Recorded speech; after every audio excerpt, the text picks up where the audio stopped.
नमस्कार मित्रांनो, स्वागत आहे तुमचं दादा सीईटी बोला या यूट्यूब चॅनलवरती।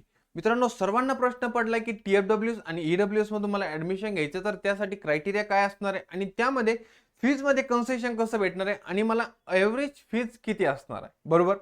सर्वात पहिले एक गोष्ट लक्षात घे की TFWS आणि EWS मधून ऍडमिशन घेतल्यानंतर आपल्याला कॉलेजची जी काही ट्युशन फी असते तर ती माफ होते। बाकी जे काही फीज असतात, एक्झाम फी किंवा कॉलेज फी, हॉस्टेल फी, या गोष्टीमध्ये आपल्याला कुठेही कन्सेशन भेटत नाही। पण या सर्व फीज पेक्षा ट्युशन फी नक्कीच जास्त असते, तर त्यामध्ये आपल्याला कन्सेशन भेटून जातं मित्रांनो। आता TFWS चा कट ऑफ किती असतो दादा? EWS साठी अप्लाय केलं तर EWS सर्टिफिकेट कुठून काढायचं? ज्या ठिकाणी तुम्ही राहतात त्या ठिकाणी तुमच्याकडे तहसील किंवा तलाठी कार्यालय असतंय, त्या ठिकाणून तुम्हाला EWS सर्टिफिकेट भेटून जाईल। पण आता TWS सर्टिफिकेट असतं का? नाही, TWS सर्टिफिकेट नसतं। सपोज आपण एक 60 चा इंटेक आहे कॉलेजचा आणि त्या कॉलेजमध्ये आपल्याला अलॉटमेंट झालेलं आहे, पण त्या कॉलेजमध्ये आपला समजा आता माझा 99 पर्सेंटाइल पडलेले आहेत, मला त्यानंतर 98 97 पर्सेंटाइलचे बिलो रँकिंगचे मुलं आहेत। आता TFWS साठी 5% सीट रिझर्व असतात, म्हणजे किती सीट?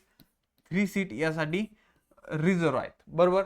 आता या 3 सीट साठी जो काही टॉपर असेल, सपोज 99 पर्सेंटाइलचा टॉपर आहे, त्यानंतर 98 पर्सेंटाइलचा टॉपर आहे आणि 97 पर्सेंटाइलचा टॉपर आहे, तर या सीट ज्या आहेत ना TFWS थ्रूच्या, या सीट त्या मुलाला, या जे काही 3 मुलं आहेत यांना भेटून जाणार आहेत।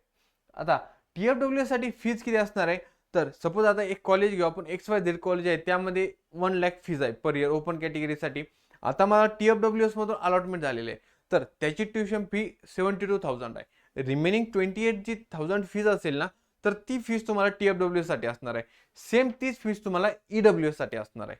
पण एक गोष्ट लक्षात घ्या की TFWS आणि EWS चा कट ऑफ जो काही ओपन कॅटेगरी असते ना, तर त्यापेक्षा नक्कीच 1 किंवा 2 पर्सेंटाइलनी कॉलेजवर डिटरमाइन करतं की कसा कट ऑफ आहे कॉलेजचा ओपन कॅटेगरीचा, आणि त्यानुसार तुमचा कट ऑफ TFWS आणि EWS साठी जास्त असतो। आता काही कॉलेजेस असे आहेत की त्या ठिकाणी ट्युशन फीज कमी आहे किंवा काही कॅटेगरीची फी जर आपण अप्लाय केलं तर त्या ठिकाणी पण आपलं ऍडमिशन होऊ शकतं, की कॅटेगरीचे फी आणि TFWS कुठे अप्लाय करायचं या सर्व गोष्टी आहेत की कॅटेगरीची फीज काही ठिकाणी कमी असते, पण आपण जर TWS केलेलं असेल तर त्या ठिकाणी आपल्याला TFWS थ्रू जर अलॉटमेंट जर झाली तर त्या ठिकाणी आपल्याला जास्त फी पडू शकते। या सर्व गोष्टी आहेत की TFWS कुठं यस करायचं, कुठं नो करायचं, या सर्व गोष्टी असतात की ऑप्शन फॉर्म मध्ये आपल्याला इन्क्लूड करायचे असतात, की मला जे काही कॉलेजची सीट आहे ती TFWS थ्रू घ्यायची की नाही, या सर्व गोष्टी आहेत। तर त्यासाठी दादा सीईटी वाला पर्सनल काउन्सिलिंग लॉन्च केलेलं आहे मित्रांनो आपण। यामध्ये तुम्हाला option form filling, spot round, जोपर्यंत तुमचं ऍडमिशन होत नाही तोपर्यंत सर्व गोष्टींचं तुम्हाला गायडन्स केलं जाणार आहे। तर यामध्ये सपोज आपण गायडन्स कसं करणार, की ऑनलाईन जर पॉसिबल असेल तुम्ही ऑनलाईन, किंवा ऑफलाईन पॉसिबल असेल तर तुम्ही ऑफलाईन भेटून देखील मला पर्सनल काउन्सिलिंग साठी तुमची काउन्सिलिंग करून घेऊ शकता।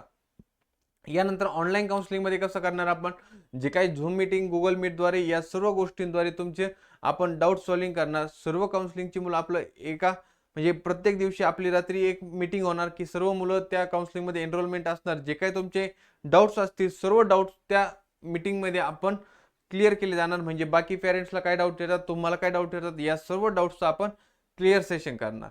या सर्व गोष्टी आपल्या पर्सनल काउन्सिलिंग मध्ये लॉन्च केलेल्या आहेत, आणि आपल्या काउन्सिलिंगची फी फक्त आणि फक्त तुम्हाला माहिती आहे की 999 एवढीच आहे मित्रांनो।